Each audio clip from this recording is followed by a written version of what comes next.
Hello and a very warm welcome to Question Hour show from the Parliament House complex, the show where we bring you important on-start questions asked by the members of the upper house and the response given by the government during the previous session of Parliament or the 252nd session of Rajya Sabha.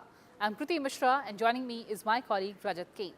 Well, thanks KRITI and thanks to viewers for watching this edition of Question Hour, a show where we get you questions asked by the members in the upper house and replies given by the government through the ministries and departments.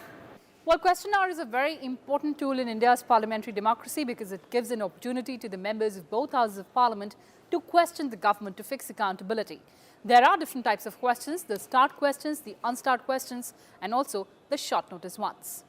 Well, start questions are the ones where answers are given directly on the floor of the House, whereas unstart are the ones where replies are considered to be laid on the table at the end of the proceedings of the day. And our show focuses on the unstart questions asked by the members and how these questions are asked and how answers are given. The procedure as to how these questions which are given by the members are answered by the departments and ministry. Here is a small presentation. A member submits his or her questions at least 15 days before the office of Rajya Sabha chairman. The Rajya Sabha Secretariat chooses the questions to be answered through a draw of ballots. Separate ballots are held for starred and unstart questions. The questions are scrutinized for admissibility under the current rules and precedents. Advance copies of chosen questions are sent to ministry or departments concerned. The ministry concerns collect information to prepare the reply.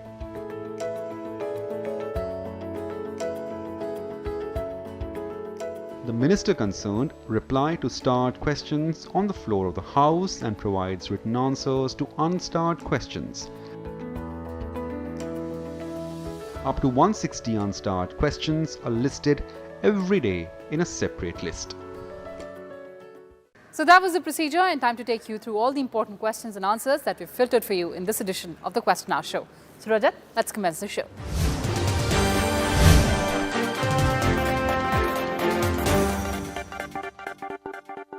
And the first question in this edition is from member Mahesh Podar, and this question is to the Ministry of Agriculture and Farmers' Welfare. And the member has asked the government about the steps taken to double farmers' income and the role of MSP in ensuring fair prices to the farmers. Well, it's a very important question, the question about MSP and the farm produce. Elaborate reply to this has been given by Minister of Agriculture and Farmer Welfare, Narendra Singh Tomar. In the reply, the ministry says the government constituted an interministerial committee in April 2016 to examine issues relating to doubling of farmers' income and recommend strategies to achieve the same.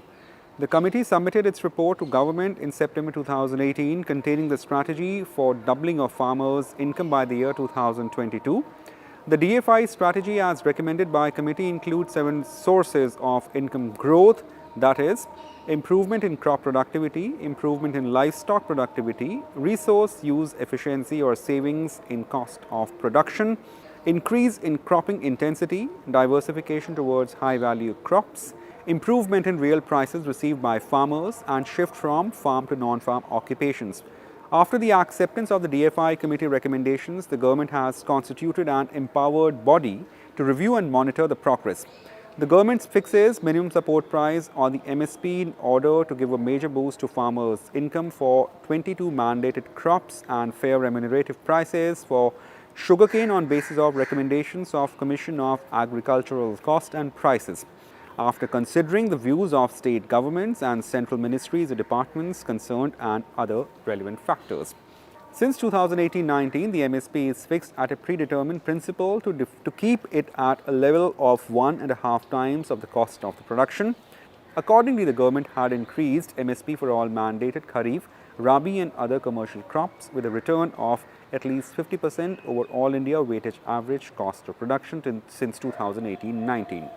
The government implements Price Deficiency Payment System, that is PDPS, under the umbrella scheme Pradhan Mantri Annadata Aay Sanrakshan Abhiyan, that is PM ASHA.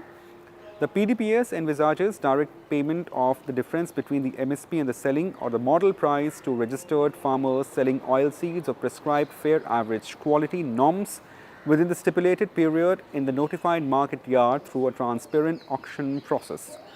All the payment are done directly into the bank accounts of farmers. This scheme doesn't involve any physical procurement. Under PDPS, full compensation of difference between the MSP and sale model price, that is price deficiency, received by farmers up to 25% of the MSP value, including 2% administrative cost, is borne by central government. The support of the central government is for quantity up to 25% of production. If any state is willing to cover quantities beyond 25%, the same need to be funded from resources of state governments. The government of Madhya Pradesh has implemented PDPS during KMS 2018-19 for soybean for ensuring MSP to the farmers. And the member who asked this very important question is joining us on the Question Hour show. Mr. Podar, welcome to Rajya Sabha TV and thank you so much for joining us through this virtual platform. So during the 250-second session, you asked a very important question on doubling farmers' income. The government has given a detailed response. What is your take on government's reply? See, the Prime Minister Modi took a very ambitious target of doubling the farmers' income by 2022. And in this regard, he took many steps. I think a committee was made in 2016. 2018, the committee gave a report. And they identified 7 ways in which the income can be doubled. And more crop per year, better crop, cash crop to replace the traditional crops, productivity, so many things. But the immediate low-hanging fruit was to introduce MSP and make it effective. And in that direction, they took a lot of steps. And subsequently, we find that many products, I think 22 crops have been brought under MSP apart from the sugarcane.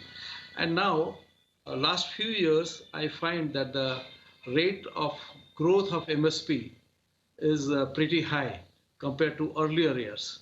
So this is how they are trying to give immediate benefit to the farmers. So the government also talks about the benefits of MSP. Yeah, the role of MSP, see, the farmers are already producing something, and if they get better price, what happens that because of the various market forces, the farmers are not getting remunerative prices for their produce. This is not only sad, but unfortunate. So MSP guarantees them that you can sell to the government procurement agencies at that much minimum support price, and that ensures a better price in the market. Otherwise, the market prices will fall. So, but unfortunately, there's another aspect to it which we must not ignore, that most of the beneficiary of MSP scheme, particularly for paddy and wheat, is Punjab, Haryana, and partly Uttar Pradesh states. And other states like our state, Jharkhand, has been left out because for various state government mechanism, the farmers are not able to get this benefit, in spite of the fact that we give around 200 rupees per quintal as a bonus. In spite of that, the farmers are unable to sell to the government machineries, and they do suffer. I estimate that if the farmers are able to sell their produce under MSP, their income will be at least go up by 1.5 times with a target of double.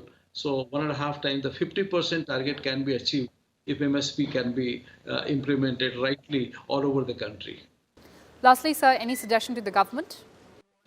See, the farmers' income, I feel the present system of implementing the MSP, the procurement, is tagged with the state level machinery, which is inefficient. Now, I would definitely like that there should be alternative mechanism. For example, if the paddy can be sold by the farmer to a mill owner, a rice mill owner, directly at a MSP price, and then the government takes over from there. So probably that can be a good solution, because say hardly 7-8% farmers are only able to take benefit of MSP and sell under MSP. And most of them, rest are selling lower than MSP price. That is quite unfortunate. I think government intends to increase these numbers.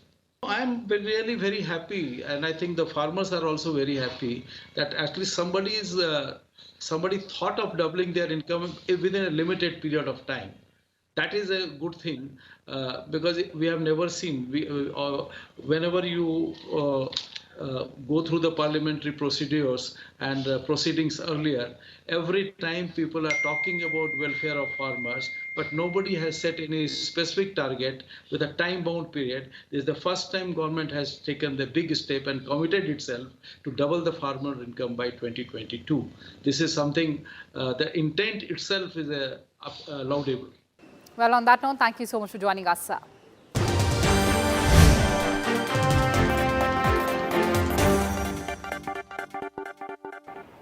Well, moving on to next question that was asked by member Prasanna Acharya from Ministry of Jal Shakti.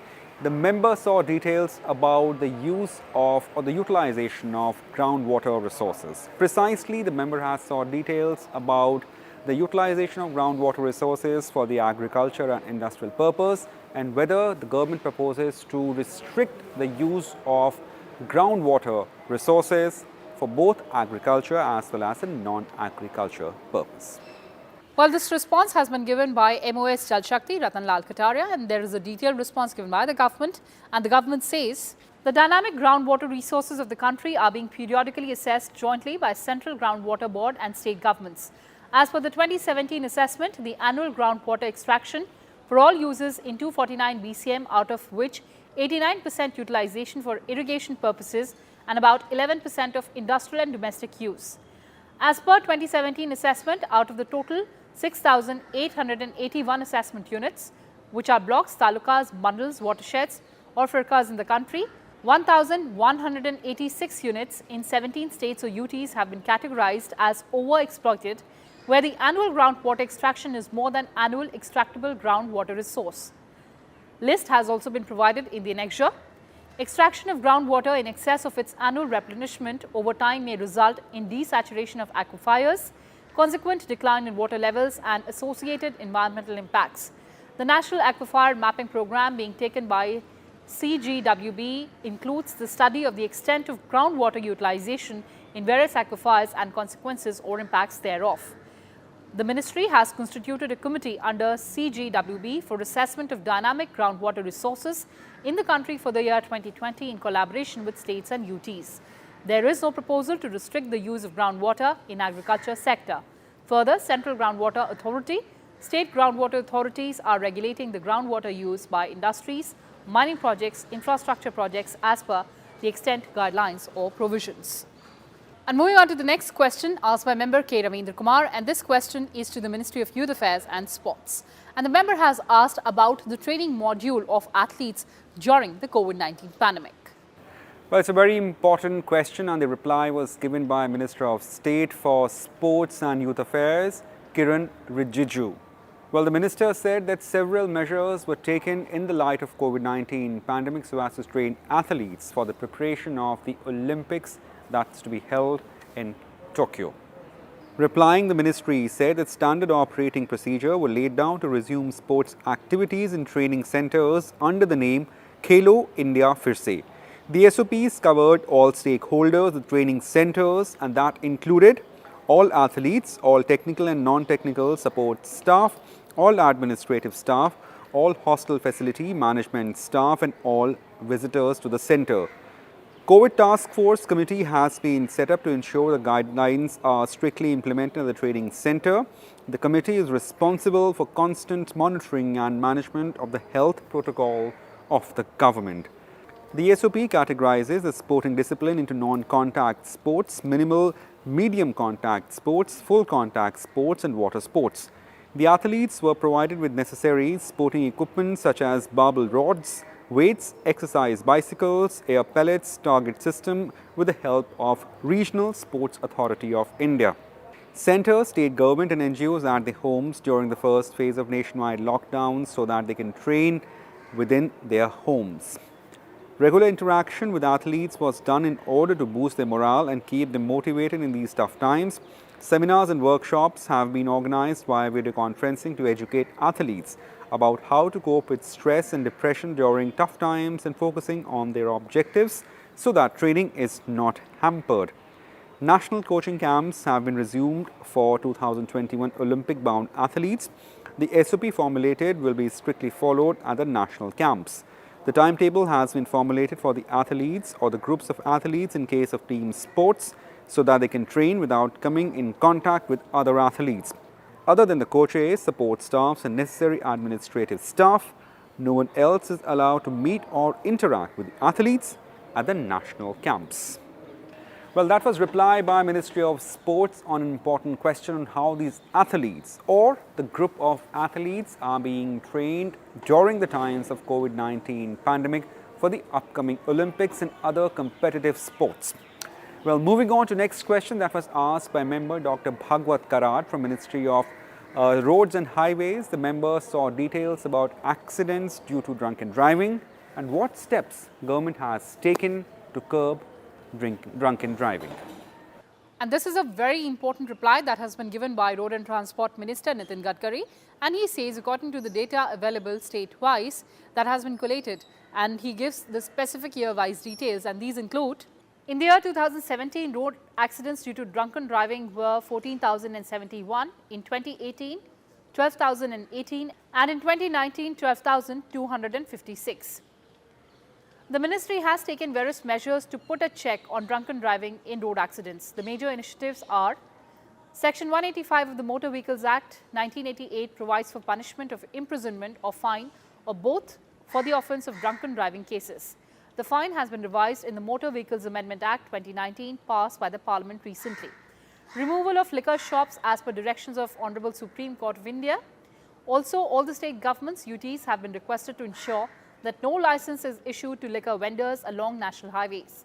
Further, they have also been requested to review cases where license has already been given to for liquor vendors along national highways and to take corrective action. Ministry undertakes campaigns through print and electronic media to spread awareness on road safety. The Ministry of Road Transport and Highways has also provided financial assistance to states for procurement of breath analyzers to check cases of drunken driving. And moving on to the next question, and this one has been asked by member Rakesh Sinha, and this question is to the Ministry of Minority Affairs. And the member has asked about the number of blocks or districts which are concentrated by the minority population under Pradhan Mantri Jan Vikas Karyakram. Well, reply to this query was given by Ministry of Minority Affairs Mukhtar Abbas Naqvi, and he says that the government has expanded the scope of Pradhan Mantri Jan Vikas Karyakram and it has included several other districts and other regions than what was earlier covered. The scheme has been restructured in 2018 and is now being implemented in 1,300 identified minority concentration areas with an objective of developing socio-economic infrastructure and basic amenities in the said areas. For larger coverage of the scheme, the areas under Pradhan Mantri Jan Vikas Karyakram have been increased from 90 districts originally to 308 districts of the country, which include 870 blocks, 321 towns and 109 district headquarters. The expenditure under this scheme in the year 2018-19 and 2019-20 has been 1,156.7 crore and 1,698.29 crore respectively. Project proposals under the scheme are received from the states and union territories as per their felt need and infrastructure requirement of the identified areas.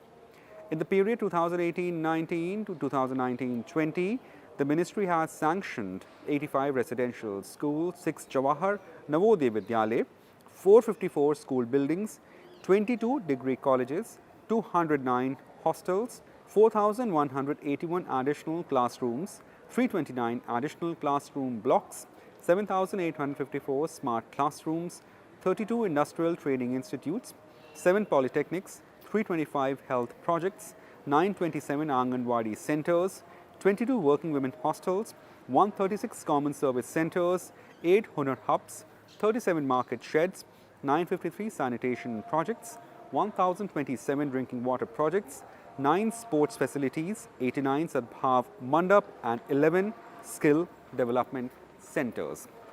Well, moving on to the last question of this edition of the show that was asked by member Sushil Kumar Gupta from Ministry of Environment.